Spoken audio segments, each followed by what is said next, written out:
بھائی گزارش یہ ہے کہ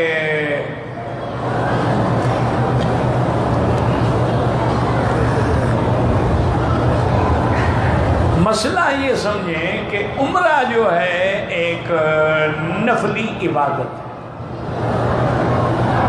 اگر منت مان لو تو پھر عمرہ واجب ہو جاتا۔ میرے آقا نے رحمت دو جہاں نے 4 عمرے فرمائے ہیں زندگی میں۔ ایک عمرے کا احرام باندھ کے حضور تشریف لائے، 1500 آدمی صحابہ میں سے آپ کے ساتھ تھا،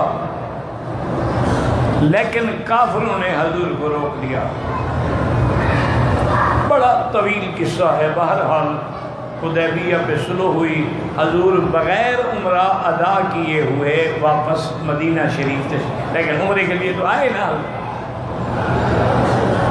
اب اگلے سال حضور عمرۃ القضاء یا عمرۃ القضیہ بھی کہتے ہیں، اس کو قضا بھی کہتے ہیں، کہ حضور تشریف لائے اور 3 دن حضور مکے میں رہے اور عمرہ قضا کیا، اور 3 دن کے بعد جو ہے واپس تشریف لے گئے۔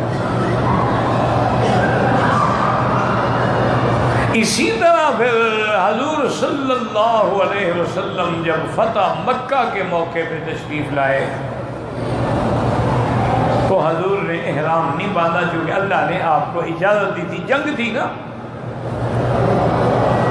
تو حضور صلی اللہ علیہ وسلم کپڑے پہن کے آئے، اور یہ وہی موقع ہے جب سرکار کے سر مبارک پہ سیاہ رنگ کی پگڑی تھی،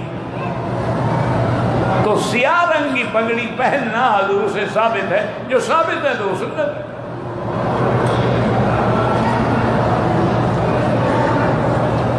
لیکن اس مسئلے کو بھی سمجھا کرو کہ اگر حضور سے کوئی عمل ثابت ہے حدیث میں، وہ جائز تو ہے، سنت نہیں کہلائے گا۔ سنت تب ہوگا جب اس پہ ہمیشہ عمل ہو۔ جیسے حضور سے کھڑے ہو کے پیشاب فرمانا ثابت ہے، بخاری شریف کی حدیث میں ہے کہ اتا سباتۃ قوم، حضور تشریف لائے فبال قائما، کھڑے ہو کے آپ نے پیشاب فرمایا۔ اب محدثین نے اس پہ بڑی بحثیں کی ہیں کہ مجبوری تھی، حضور کو تکلیف تھی، بعد میں کہا بیٹھنے کی جگہ اچھی نہیں تھی، خطرہ تھا کپڑے خراب نہ ہوں، بہرحال لیکن اصل بات کیا ہے کہ کھڑے ہو کے پیشاب فرمایا، یہ حدیث میں ہے، فعل رسول ہے، لیکن سنت نہیں ہے۔ کھڑے ہو کے پیشاب کرنا ثابت ہے، گویا جائز ہے کہ انسان ہے، کبھی ضرورت آ گئی تو کیا کرے۔ سنت وہ ہے جس میں ہمیشہ حضور بیٹھ کے پیشاب فرماتے ہیں۔ تو اسی طرح پگڑی میں بھی سمجھ لیں، سنت جو ہے وہ سفید پگڑی باندھنا ہے، جو حضور نے ہمیشہ باندھی ہے۔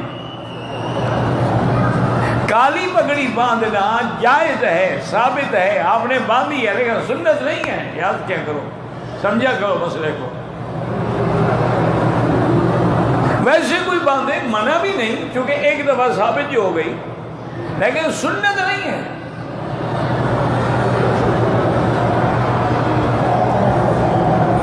بہرحال یہ تو ایک الگ مسئلہ ہے۔ تو حضور بہرحال مکے میں تشریف لے آئے۔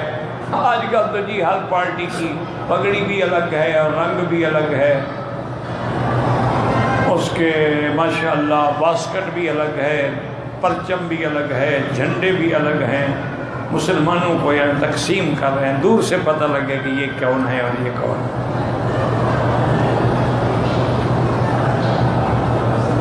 تو اب حضور مکہ فتح ہو گیا، پھر حضور پاک نے طائف پہ چڑھائی کی اور حنین کے مسئلے پر، تو بہرحال اللہ نے وہ بھی فتح نصیب فرمائی۔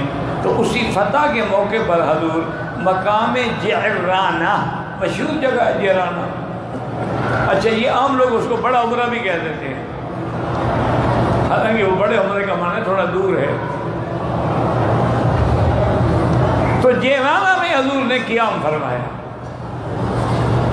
وہیں آپ نے غنائم حنین تقسیم فرمایا، اور اسی قیام کے دوران میں جو چند راتیں حضور رہنا، تو ایک رات حضور وہاں سے احرام باندھ کے آئے اور مکے سے عمرہ کر کے پھر واپس چلے گئے جعرانہ۔ تو یہ حضور کا تیسرا عمرہ ہو گیا۔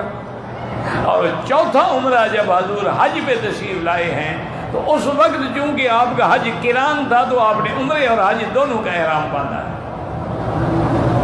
تو لہذا حضور کے 4 عمرے ثابت ہیں، اور فرض ہونے کے بعد حج حضور نے 1 کیا۔ اب رمضان کے عمرے کے بارے میں بھی حدیث میں ہے کہ جو رمضان میں عمرہ کرے گا اپنے وطن سے یا میقات سے، اس کو اتنا اجر ملتا ہے کہ جیسے اس نے حضور صلی اللہ علیہ وسلم کے ساتھ حج کیا ہو۔ تو بہرحال مسئلہ سمجھ لیں کہ عمرہ ایک نفلی عبادت ہے۔ آپ مکے آئے، اصل عمرہ تو وہی ہے جو اپنے ملک سے آپ احرام باندھ کے آئے۔ اس کے بعد اگر آپ مدینہ منورہ گئے اور واپسی پہ احرام باندھ گئے تو وہ بھی میقات کا عمرہ ہے۔ باقی آپ مکے میں رہتے ہوئے اگر مسجد عائشہ سے عمرہ کرنا چاہیں یہ جائز تو ہے، لیکن یہ میقات نہیں ہے، یہ حل ہے۔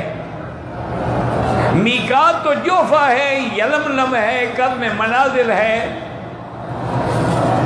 ذوالحلیفہ ہے، ذات عرق ہے، یہ حدود حرم سے باہر ہے مسجد عائشہ تمیم جسے کہتے ہیں۔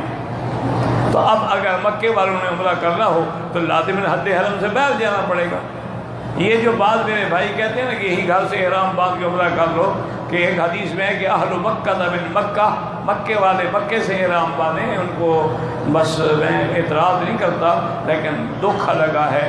اگر مکے سے احرام باندھا جا سکتا تو بی بی عائشہ تو مکے میں موجود تھی، پھر ان کو باہر بھیجنے کی کیا ضرورت تھی؟ وہ جو حدیث ہے نا اہل مکہ من مکہ حج کے لیے ہے کہ حج والے جب احرام باندھیں گے تو مکے والے مکے سے باندھیں گے، وہ باہر نہیں جائیں گے۔